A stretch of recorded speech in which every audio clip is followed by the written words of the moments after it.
Ethan leaned back in his chair, his eyes shadowed by memories of a harrowing experience he could never forget. As Gabriel's apprentice, he had encountered numerous cases, but few were as deeply personal and chilling as this one. This is where it all began, when Sam walked into their lives. Sam was 30, burdened with a troubled past. Raised solely by his mother, he carried a complicated mix of anger and indifference towards his father, who had abandoned them when Sam was just a child. For years, his father was nothing more than a phantom, a man who had disappeared without a trace. That is, until Sam received an unexpected call from his paternal grandmother. She informed him that his father had passed away, leaving behind an old house in a dilapidated neighborhood that was scheduled for demolition. The remnants of his father's life needed to be sorted out, and Sam was the sole heir. At first, Sam wanted nothing to do with it. The wounds of abandonment were too deep, and the thought of confronting anything related to his father filled him with revulsion. But Anna, his girlfriend, saw things differently. She believed it was an opportunity to seek closure. "This might be the last chance to connect with your father's memory," she said softly, her eyes pleading. "If you don't go now, you might regret it forever." Her words stirred something within Sam, and after days of hesitation, he agreed to visit the house one final time. The house stood at the edge of town, shrouded in decay and forgotten by time. Paint peeled from its walls, windows were cracked, and the wooden door groaned as Sam pushed it open. Dust danced in the air, illuminated by thin shafts of sunlight that barely penetrated the gloom. The scent of mildew and neglect hung heavy, adding to the oppressive atmosphere. Sam stepped inside, his heartbeat quickening as memories and unfamiliarity collided. Rooms lay untouched, frozen in time. An old clock ticked on the wall, a dull reminder of days gone by. Sam wandered through the house, sifting through faded photographs, broken furniture, and boxes of forgotten trinkets. Each item was a small fragment of his father's existence, a life he never knew and a man he could never understand. In the bedroom closet, Sam stumbled upon a military cap. Dusty and worn, it carried an air of history. As he lifted it, he felt a strange unease wash over him. The cap bore an emblem he didn't recognize, but it sparked a sense of mystery. Driven by curiosity, he searched the closet thoroughly, but found no matching uniform. He set the cap aside, dismissing it as another relic of a past that no longer mattered. Hours passed as Sam continued sorting through the house's remnants. Eventually, he made his way to the attic, an area that seemed disproportionately smaller than the rest of the house. His instincts told him something was off. After careful inspection, he noticed a bookshelf pressed tightly against the wall. Summoning all his strength, he pushed it aside, revealing a hidden compartment. Inside lay a folded military uniform, heavy, dark, and frayed with age.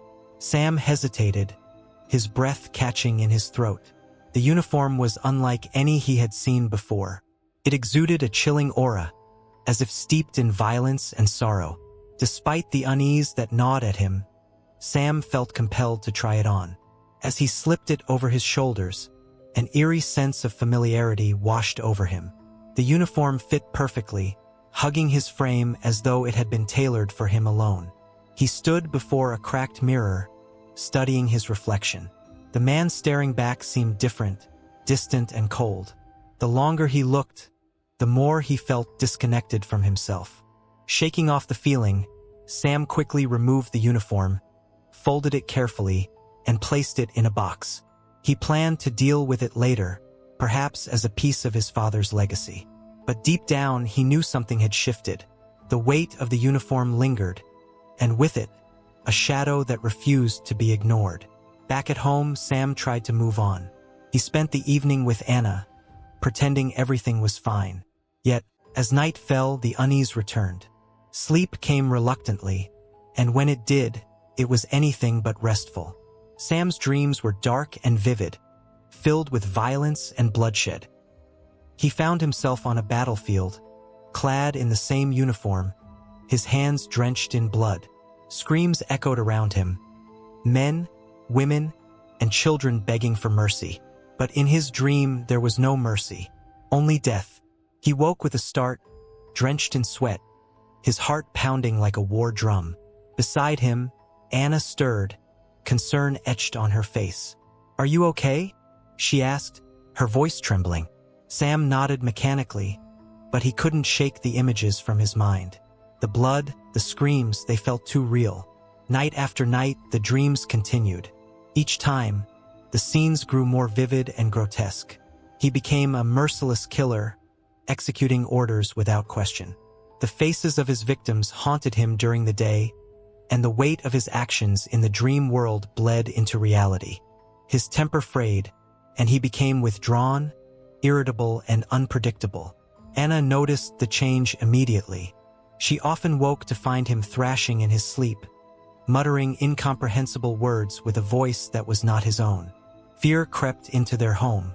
The man Anna loved was slipping away, replaced by something cruel and cold. Sam tried to explain it to her, but words failed. How could he make sense of the nightmares? How could he explain the uniform and the way it seemed to possess him? One evening, Anna found Sam standing motionless in the living room, his eyes vacant. In his hands, he clutched a knife. She called his name, but he didn't respond. Only when she touched his arm did he blink, as if waking from a trance. He dropped the knife, confusion and terror flashing across his face. "I'm losing control," he whispered. "Something is wrong with me." Night descended upon the city, casting long shadows that seemed to writhe and twist of their own accord. Sam sat alone in the dimly lit living room, the soft hum of the refrigerator in the kitchen, the only sound breaking the oppressive silence. His mind was clouded, replaying fragments of his disturbing dreams. No nightmares that had been haunting him every night since he found the uniform. They weren't just dreams. They felt like memories, as if he were reliving someone else's past. Anna had retreated to their bedroom hours ago, exhausted from another day of trying to reach Sam through the fog of his growing madness. Sam, on the other hand, feared closing his eyes. Sleep meant returning to the battlefield, becoming that monster. He rubbed his temples, hoping to stave off the inevitable. But exhaustion finally pulled him under, dragging him back into the nightmare. The moment his eyes closed, he was there again, standing in a ruined village. Flames licked at the wooden structures, filling the air with acrid smoke. The cries of the wounded and dying pierced the night. Sam looked down at his hands, trembling as they gripped a blood-soaked rifle. Around him, soldiers in the same uniform moved with ruthless efficiency, rounding up defenseless villagers. His body moved without his command, feet pounding on the blood-slick ground. He screamed in his mind, begging himself to stop, but it was useless. He was merely a puppet, and the strings were in the hands of something dark and malevolent. A young woman clutched a child to her chest, her face streaked with tears. "Please, we're innocent," she cried. Sam's vision blurred, his heart pounding in his chest. He tried to lower the rifle, to turn away, but his arms moved as if possessed. He pulled the trigger. The explosion of gunfire shattered the air. Blood sprayed, and the child's body went limp. "No!" Sam's scream echoed into the darkness. He jolted awake, drenched in sweat, his breathing ragged. For a moment, he couldn't move, paralyzed by the echoes of the child's screams. When he finally regained control, he buried his face in his hands and wept. The line between dream and reality was blurring, and he was losing himself to the darkness. Anna entered the room, eyes wide with fear. "Another nightmare?" she asked softly, her voice trembling. She had been hearing his screams every night. He nodded but couldn't bring himself to speak. What could he say? That he was becoming a monster? That he felt himself slipping further with each passing day? Anna knelt beside him, placing a hand on his shoulder. "You need help, Sam. Whatever this is, it's not normal." Her voice cracked, and tears welled in her eyes. "I'm scared for you. I'm scared of what you might become." Sam turned away, unable to meet her gaze. The fear in her eyes mirrored the terror he felt in his own heart. That night, he resolved to fight it, to find a way to rid himself of whatever dark force was consuming him. But the nightmares continued, growing more vivid and violent. Each night, he became the same ruthless soldier, committing atrocities that made his soul ache. By day, the weight of the nightmares dragged him down. He became irritable, paranoid, and withdrawn. Shadows seemed to follow him wherever he went. He could feel eyes watching him, hear whispers that no one else could. The uniform remained hidden in the box, but its presence loomed over him like a curse. At work, he snapped at colleagues, and at home, he grew distant from Anna. She tried to help, but Sam felt like a ticking time bomb, ready to explode at any moment. One night, Anna woke to find Sam standing over her, his eyes glazed and unfocused. His hands were clenched, as if he were about to strike. She screamed, and he blinked, snapping back to himself.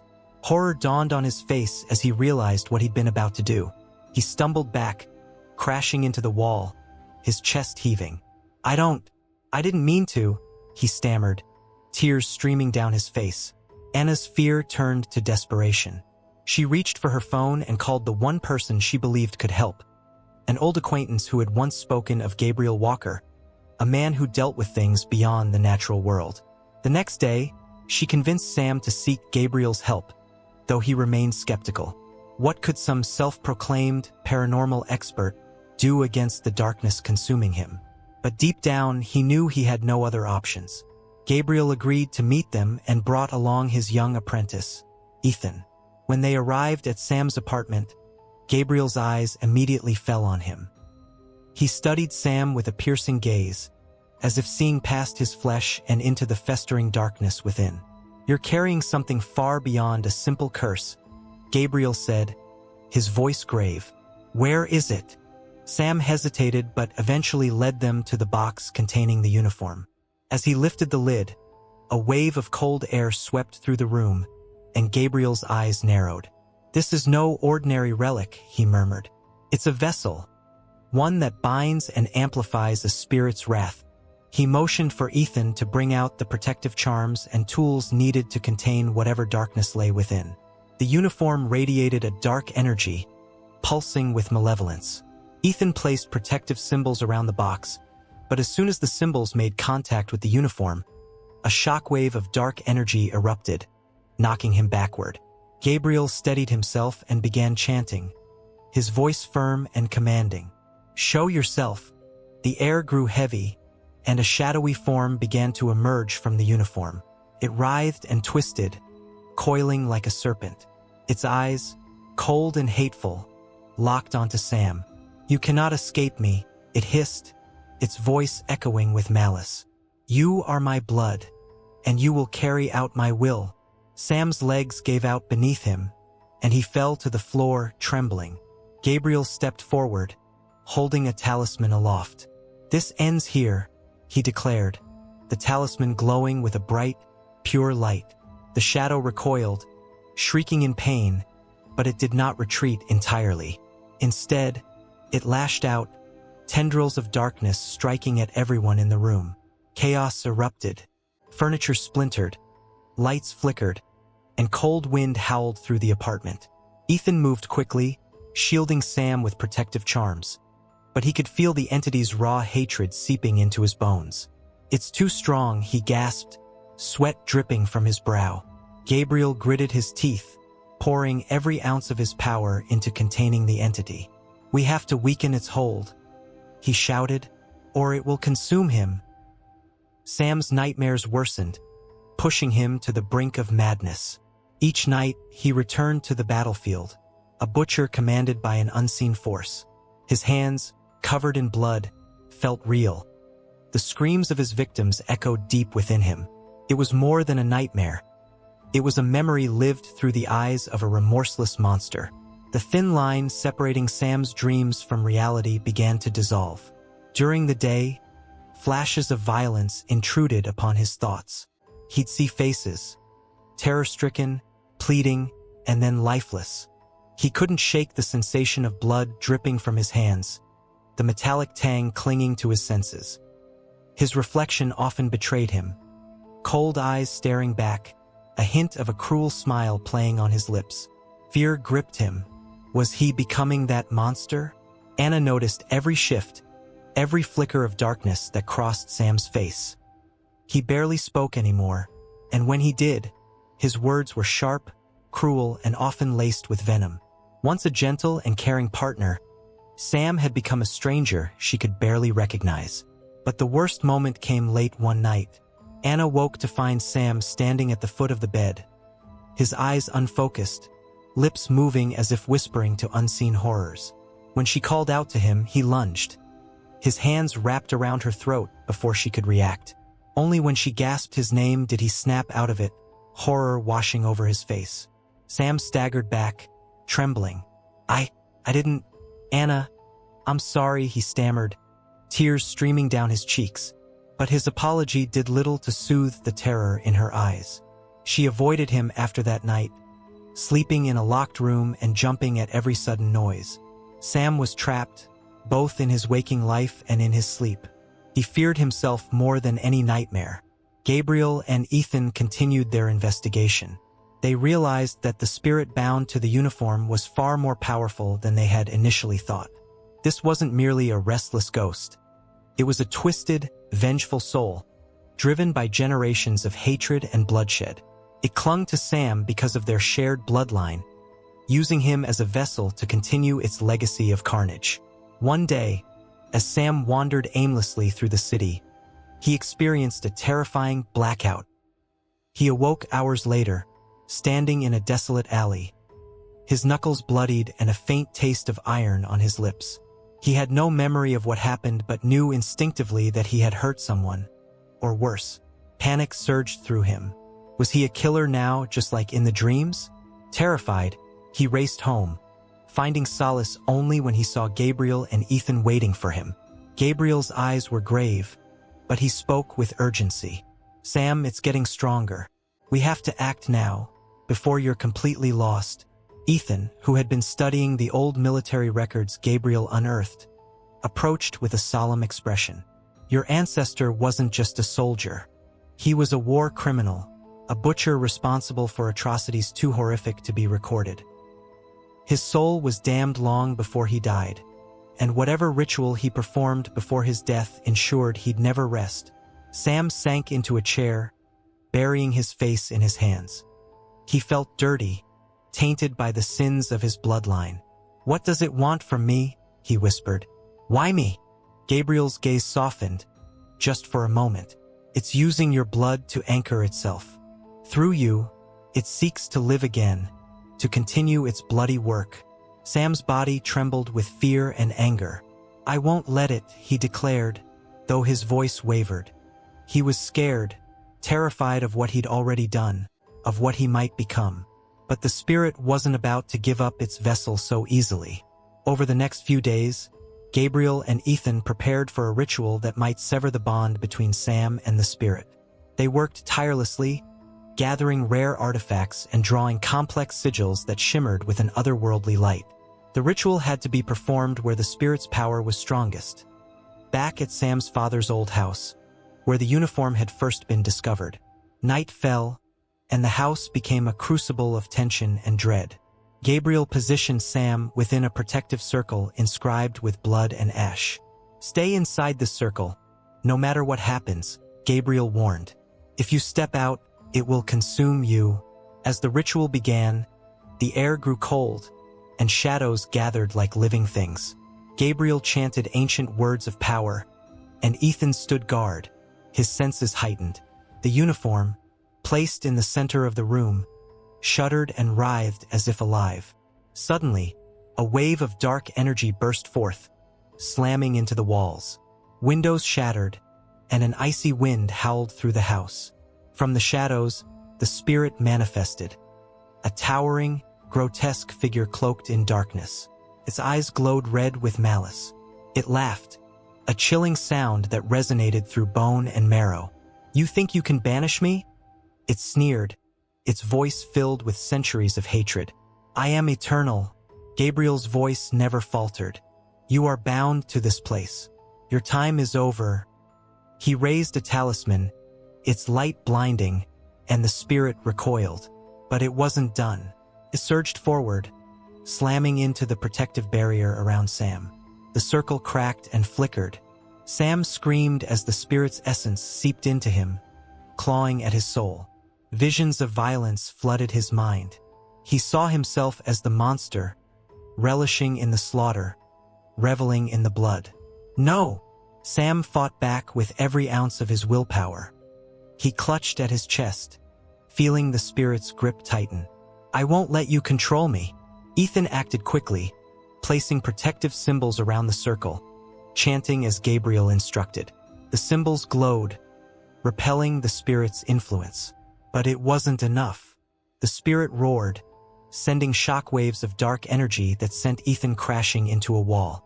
Pain shot through him, but he forced himself up. This was no time for weakness. "Sam, you have to resist," Ethan shouted, desperation in his voice. The spirit's form twisted, splitting apart into writhing tendrils of darkness that lashed out wildly. Gabriel gritted his teeth, pouring all his energy into the ritual. The house shook, groaning under the strain of their battle. "It must be weakened. Find its tether," Gabriel called Ethan. Ethan's mind raced. He scanned the room, searching for a clue, anything that might sever the spirit's hold. Then he saw it, the military cap Sam had found. It glowed with the same dark energy as the uniform. "The cap!" Ethan shouted. "It's part of the tether." With every ounce of strength, Ethan lunged for the cap, tearing it from its resting place. The spirit screamed, a sound so inhuman and piercing it made the air vibrate. He hurled the cap into the circle, and Gabriel chanted a final incantation. The room erupted with blinding light. The spirit writhed, its form shattering into fragments of shadow that were drawn into the uniform and cap. For a moment, everything was silent. Then, with one last, anguished wail, the spirit was gone. The uniform and cap burst into flames, burning with an otherworldly fire. As the flames consumed them, the oppressive weight in the air lifted. Sam collapsed, gasping for breath. He felt empty, as if a great burden had been lifted but at a terrible cost. Gabriel and Ethan knelt beside him. "It's over," Gabriel said, his voice heavy with exhaustion. "For now." The aftermath of the ritual left Sam feeling like a shell of himself. He had survived the ordeal, but something inside him had broken. Every night since, he woke drenched in sweat, haunted by echoes of the spirit's hatred. Gabriel and Ethan stayed close, keeping watch and tending to the residual damage. Though the immediate threat was gone, the scars, both physical and emotional, remained. Gabriel knew there was more to uncover. The spirit might have been weakened, but it wasn't truly defeated. Too many pieces of the puzzle were still missing. The tether was broken, but the anchor remains, he told Ethan as they pored over old military records and arcane texts. The uniform and cap had served as a focus, but the spirit's origins were rooted in something far deeper, a darkness that had festered through generations. For Sam, the days blurred together. He barely spoke, lost in thought and haunted by what he had done while under the spirit's influence. His memories of the battlefield were still sharp, and the guilt weighed heavily. Anna tried to comfort him, but even her touch felt distant. He couldn't shake the feeling that something dark still lurked within him, waiting to emerge. One morning, Sam decided to confront his past. He dug through his late father's belongings, searching for anything that could shed light on their family's connection to the uniform. In a dusty chest hidden beneath floorboards, he found a bundle of letters, old, yellowed by time, and reeking of mildew. The letters were written by his great-grandfather during the war. As he read, a horrifying story unfolded. The letters spoke of a secret society, one that promised invincibility to those who followed their dark rites. The society believed that power could be harnessed through bloodshed, and Sam's great-grandfather had willingly participated, committing atrocities beyond imagination. In exchange, the society's leaders performed a ritual that bound his soul to an object of his choosing, the military uniform. Upon his death, the uniform became a vessel, carrying his hatred and thirst for blood through the generations. Sam's hands shook as he read the final letter. It detailed the ritual itself, the chants, the sacrifices, and the promises of eternal influence. He realized that his great-grandfather hadn't merely been a soldier. He had become something far darker, a harbinger of death, an avatar of carnage.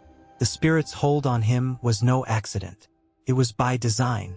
With renewed determination, Sam brought the letters to Gabriel and Ethan. "This is the key," he said, his voice trembling. "It explains everything." Gabriel read the letters carefully, his expression growing grimmer with each word. "It's worse than I thought," he admitted. "The society that bound your great-grandfather's spirit may still exist. If so, they won't take kindly to our interference." Ethan felt a chill run down his spine. The idea that others like the spirit might be lurking in the shadows, waiting for their moment to strike, was a sobering thought. "What do we do?" he asked, looking to Gabriel for guidance. "First, we sever the connection completely," Gabriel replied. "If there are others, they'll come for Sam, or worse, try to use him as a conduit to revive their dark rites." They decided to conduct a final ritual, one that would permanently destroy any lingering fragments of the spirit. This time, they would need more than protective symbols. Gabriel enlisted the help of a trusted colleague, an older woman named Miriam, who specialized in banishing rituals. She arrived with a worn leather satchel filled with rare herbs, stones, and incantation scrolls. Her presence brought a sense of calm, though her eyes hinted at the gravity of the task ahead. The ritual required them to return to the site of the original tethering, the ruins of the military encampment where Sam's great-grandfather had first performed the binding rite. It was a place steeped in death and blood, and the closer they got, the more oppressive the air became. The encampment lay in a forgotten forest, overgrown with thorny vines and blanketed by an unnatural fog. As they approached, the temperature dropped, and the wind howled with an almost sentient malice. Gabriel led the way, every step deliberate, his senses heightened.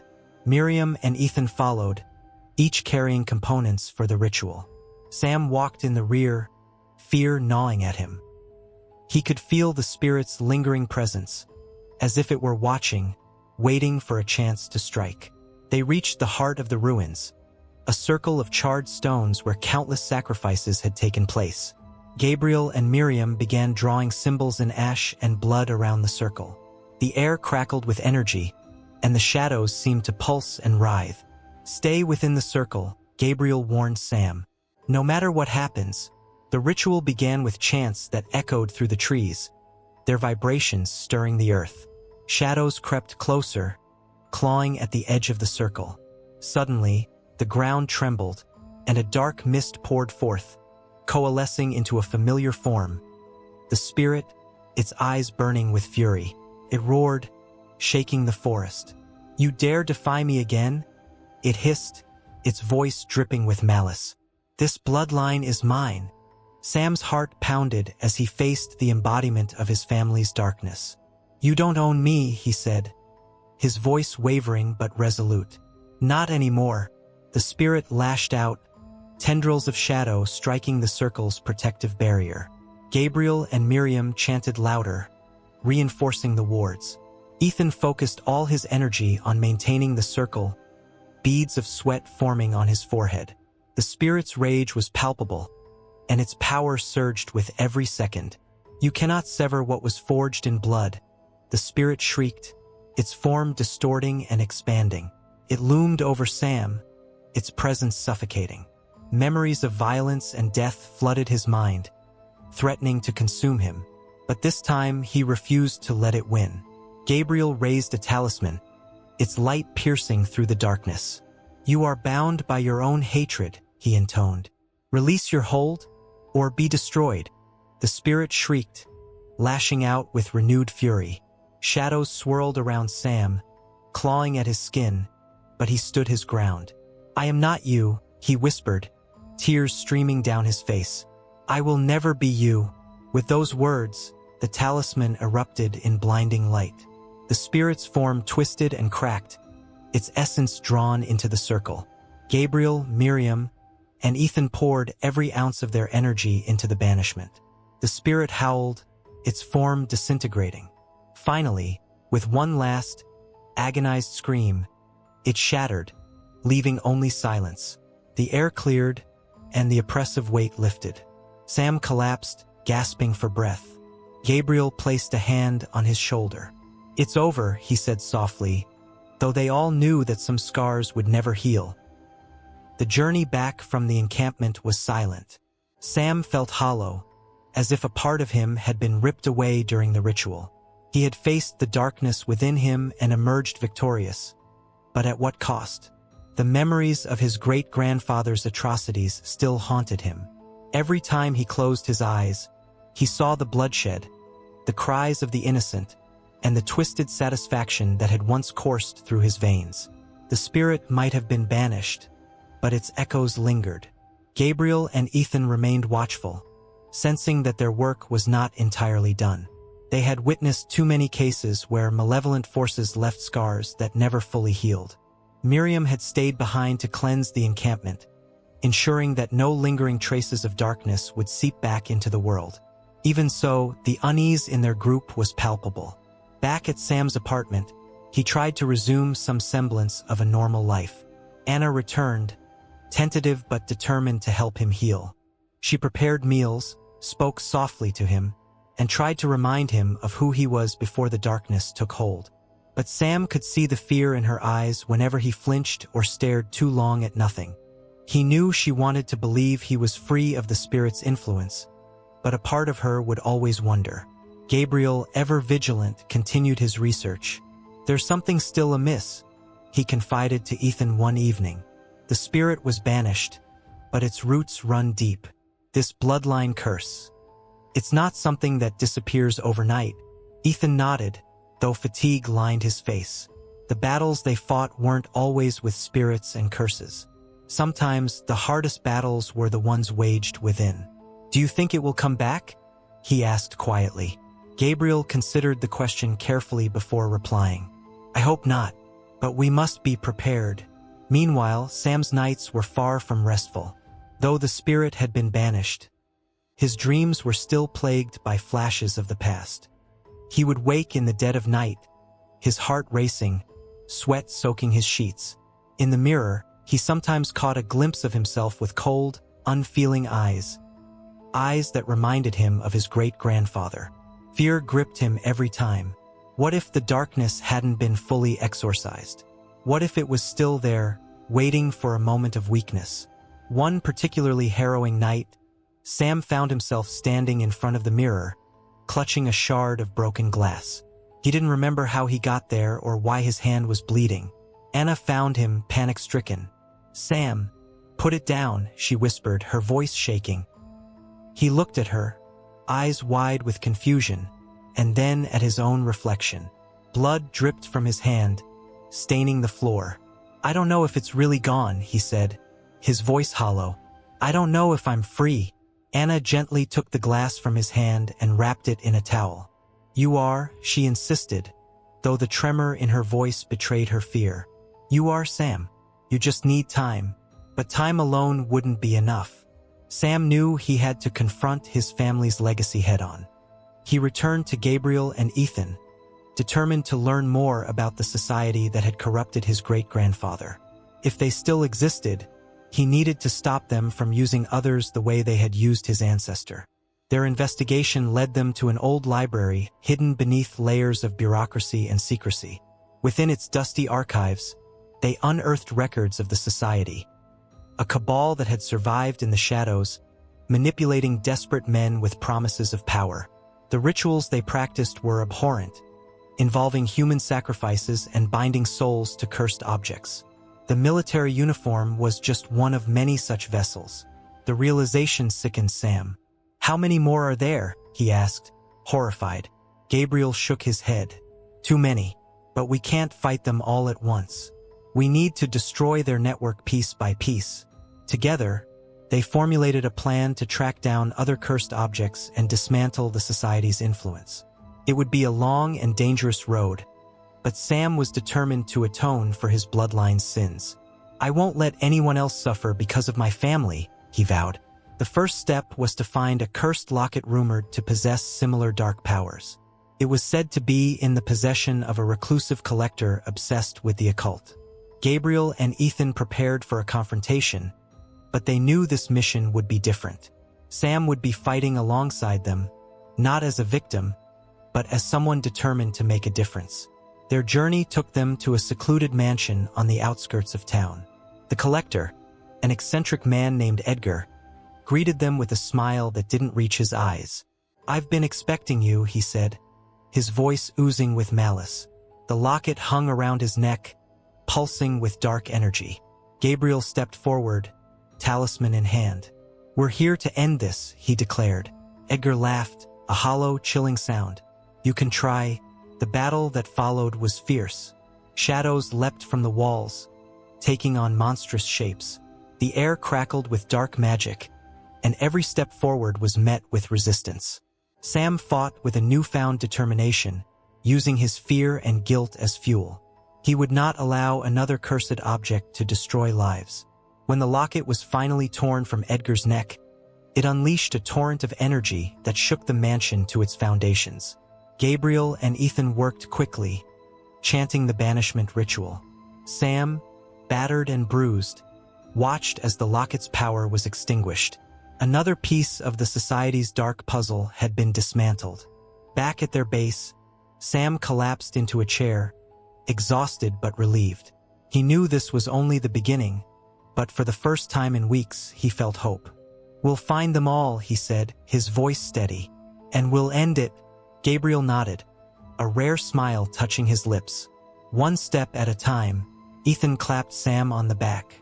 "You're not alone in this. We've got your back."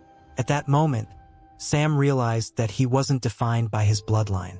He wasn't his great-grandfather. He was more than the darkness that had once consumed him. Together, they would fight against curses, against society, and against the darkness within themselves. The wind howled through the crumbling remains of the old mansion as Gabriel, Ethan, and Sam prepared for their next move. The battle against Edgar and the cursed locket had left them bruised, but their determination to dismantle the society that had cursed Sam's family only deepened. The locket was safely sealed within a protective container, and Miriam, who had returned from cleansing the encampment, now joined their efforts.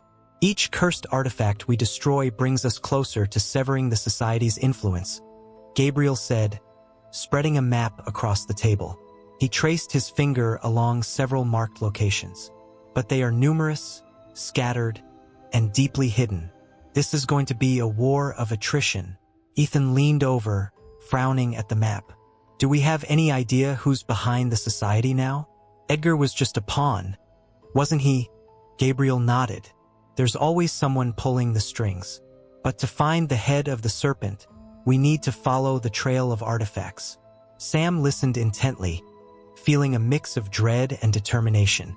The weight of his family's dark legacy pressed heavily on his shoulders, but he refused to let it break him. "What's next?" he asked, voice steady despite the anxiety coursing through him. Gabriel slid a faded newspaper clipping across the table. The headline read, "Mysterious Deaths Plague Small Town." The article detailed a series of gruesome deaths, all linked by the presence of an old pocket watch at each crime scene. "The watch is believed to be cursed," Gabriel explained.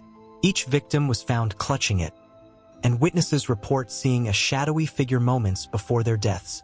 "Sounds like another cursed object tied to your family's legacy," Ethan muttered. Sam nodded grimly.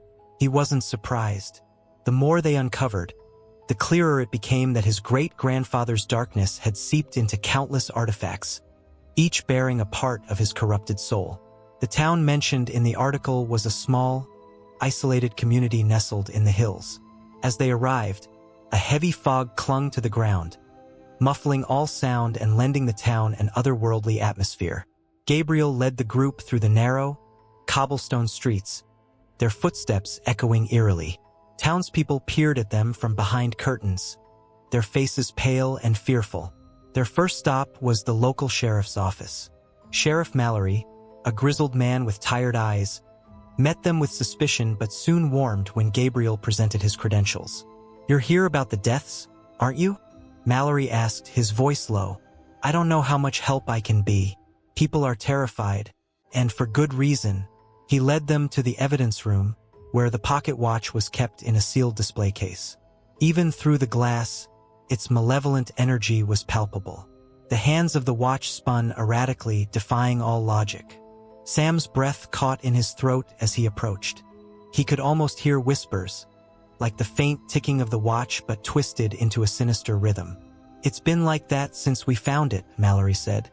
"Everyone who touched it died within hours. We had to lock it up." Gabriel examined the watch carefully. "It's a focus for the spirit's power. We need to perform a ritual to sever its connection, but it won't be easy." He turned to Sam. "The spirit may try to use you again. You have to be ready." Sam nodded, his jaw set. "I'm ready." That night, they prepared for the ritual in the town's abandoned chapel. The building creaked and groaned, as if protesting their presence.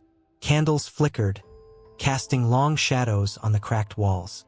Gabriel and Miriam drew protective symbols around the watch, while Ethan kept a wary eye on their surroundings.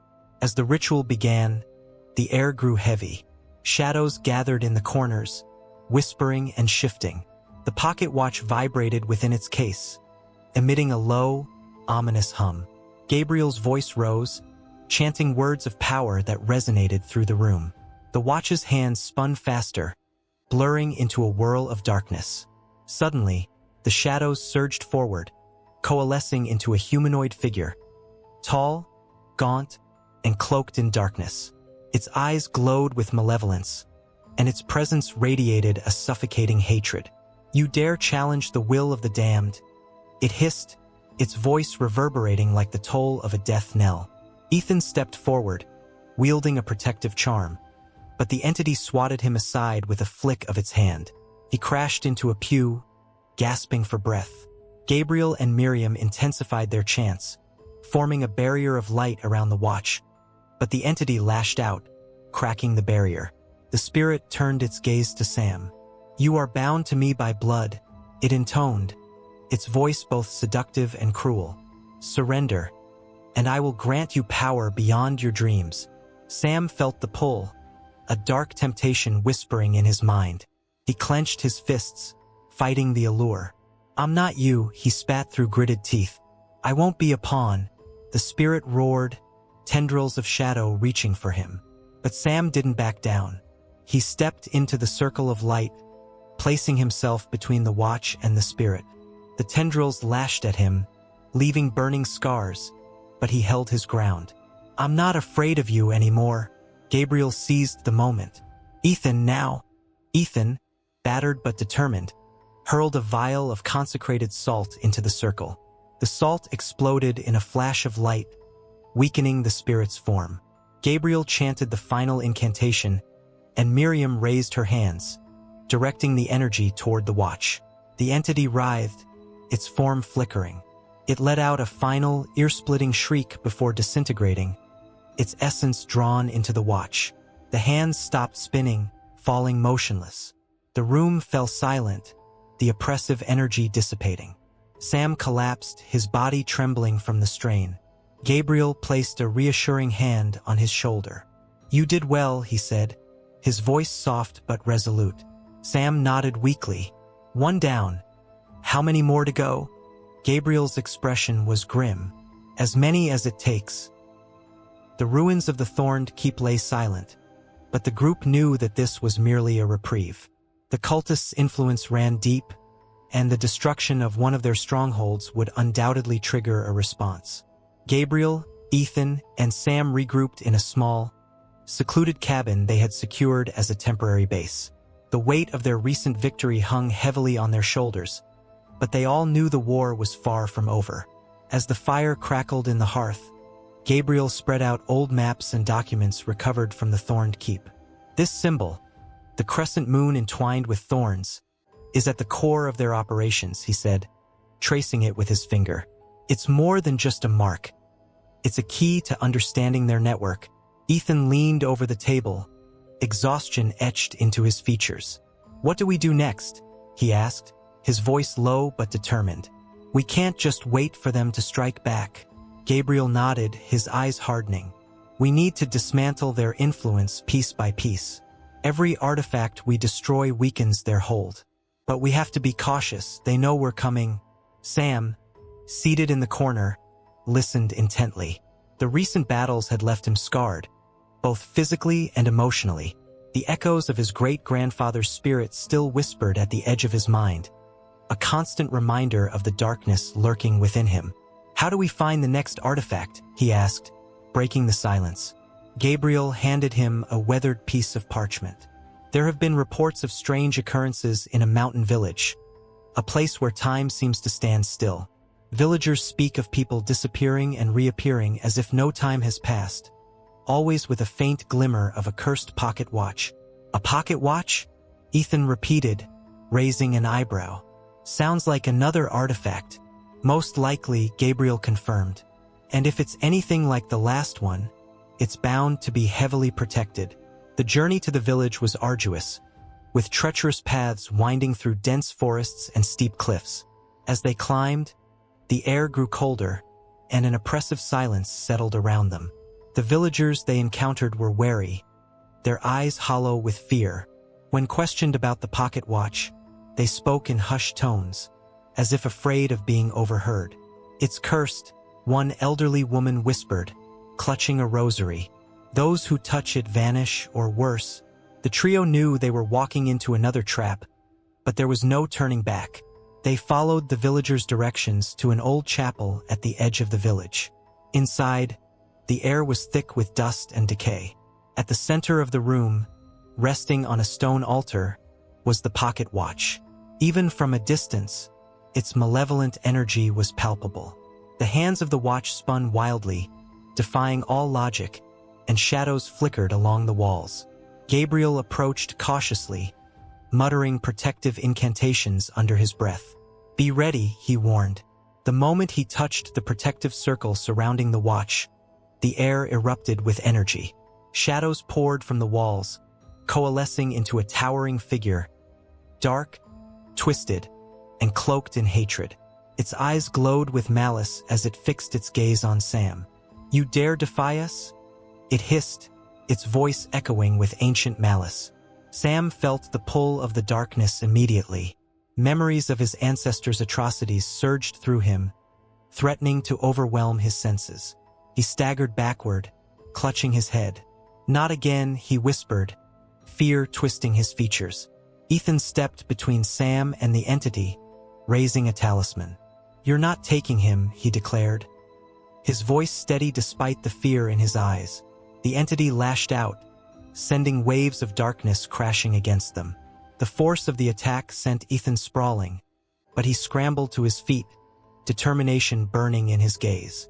Gabriel intensified his chants, creating a barrier of light that forced the shadows back. "Sam, focus," he shouted. "You have to resist." Sam closed his eyes, fighting to regain control.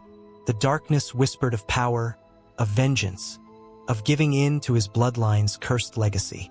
But he refused to surrender.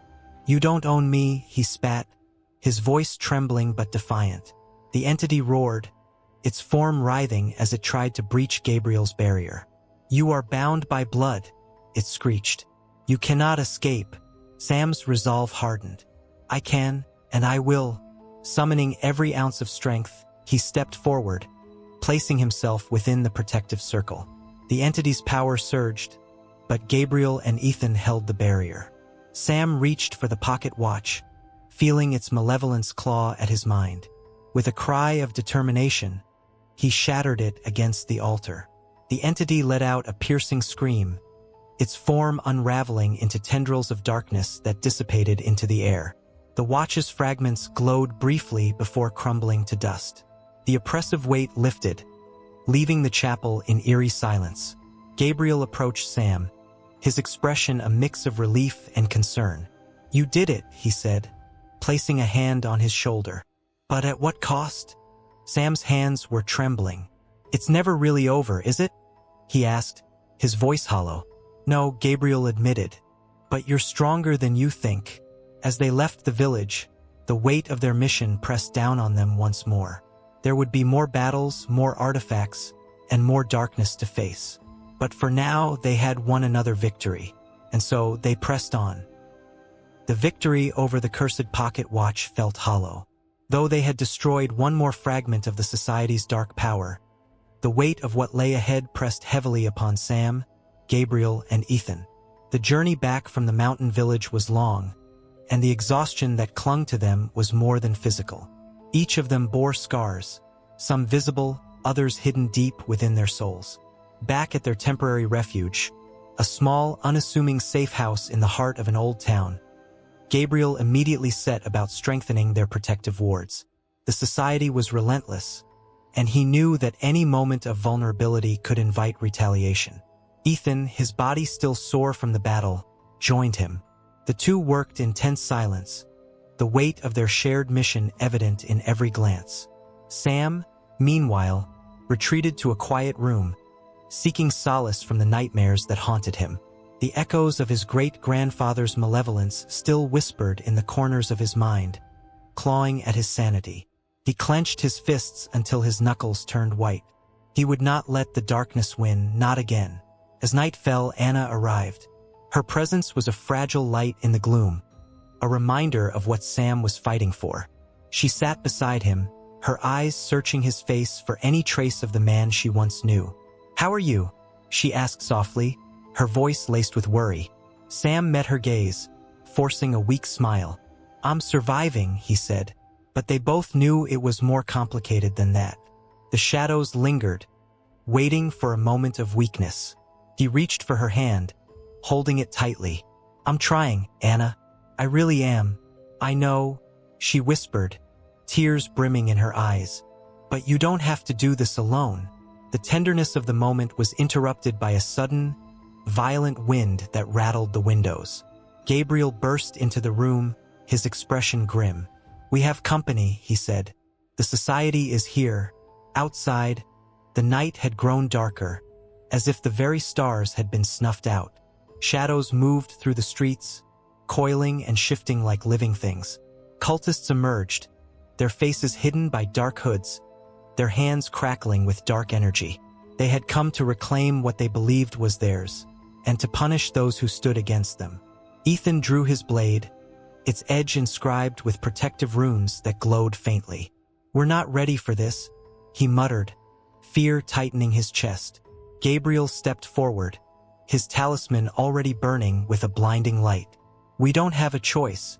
The battle erupted with ferocity. Shadows clashed against light, and the air crackled with the force of their struggle. Gabriel's chants echoed through the night, weaving protective barriers that shimmered with energy. Ethan fought with precision and determination, his movements swift and deadly. Sam, though still haunted by his own darkness, stood his ground. He refused to be a pawn in the society's game. One of the cultists, a towering figure cloaked in shadows, lunged at Sam. Its voice was a chilling rasp. "You cannot deny your bloodline. It is who you are." Sam met the creature's gaze, anger and defiance burning within him. "I am not you," he said, his voice shaking but resolute. "I will never be you." The cultist struck, but Sam's resolve held firm. He parried the attack and drove it back with a force born of desperation and hope. Gabriel and Ethan fought by his side, their combined strength driving the cultists into retreat. The air grew heavy with the stench of burning shadows, and for a moment, it seemed as if they might prevail. But victory came at a cost. As the last of the cultists dissolved into darkness, Gabriel collapsed to one knee, his breathing labored. The strain of channeling so much energy had taken its toll. Ethan rushed to his side, concern etched on his face. "Gabriel!" Gabriel waved him off weakly, forcing himself to stand. "We're not done," he said, his voice rough. "They'll be back." Sam approached, his own exhaustion evident. "We need to find the heart of their power," he said. "If we don't cut it out, they'll keep coming." Gabriel nodded. "Agreed. But first, we need to recover. This fight is far from over." In the quiet that followed, Sam found himself alone with Anna once more. He looked at her, searching for strength in her eyes. "I don't know how much more of this I can take," he admitted, his voice raw. "You're stronger than you think," she said, her hand gentle on his cheek. "You're fighting for all of us, for everyone they've hurt. Don't let them break you." He nodded, the weight of her words settling in his chest. He had come too far to turn back now. The society's power had to be destroyed, no matter the cost. As he stared out into the darkened streets, he made a silent vow to end the society's reign, to free himself from the darkness of his bloodline, and to protect those he loved. The path ahead was perilous, but he would walk it. With Gabriel, Ethan, and Anna by his side, he would face whatever darkness lay ahead. Night had fallen, and the air was heavy with a lingering darkness that refused to fully dissipate, a reminder that the true threat was far from gone. Gabriel stood by the window, fingers gripping a tattered talisman as he gazed into the distance, searching the shadows for unseen enemies yet to come. Ethan sat nearby, fatigue etched into his features, but his eyes burned with determination. From a rebellious 19-year-old to Gabriel's trusted ally, he had witnessed things that defied logic and belonged more to Hollywood movies than reality. For any ordinary person, it would have been impossible to comprehend, but it was also proof of how much he had grown. "We stopped part of it, but there's so much left to do," Ethan said quietly, a mix of weariness and resolve in his voice. Gabriel turned to him, offering a tired but knowing smile. "This is just the beginning, Ethan. The real fight never truly ends." Across the room, Sam sat by the flickering firelight, staring at the fragments of their latest victory. The darkness within him still lingered, but his gaze was firm. He knew he couldn't give up, not now. In the corner of the room, a shadow shifted, almost imperceptibly, a subtle, ominous reminder that the darkness was not yet vanquished. The air grew still for a heartbeat, a silent warning to them all. The battle might be over, but the war was far from won, and new threats were already waiting in the wings. Thank you for joining us on this thrilling journey through darkness and redemption. We hope you were as captivated by Sam, Gabriel, and Ethan's struggle as we were in bringing it to life. Your support makes it all possible, and we'd love to hear what you think. Here's a question for you. If you were in Sam's shoes, facing the darkness of your own bloodline, would you choose to fight it at any cost? Or would you walk away and try to live a normal life? Or, for a bit of fun, what's the scariest paranormal encounter you've ever had or hope to never have? Drop your thoughts in the comments below. We're eager to hear your stories, theories, and anything you'd like to see next. Until next time, stay vigilant, because the shadows are never far behind.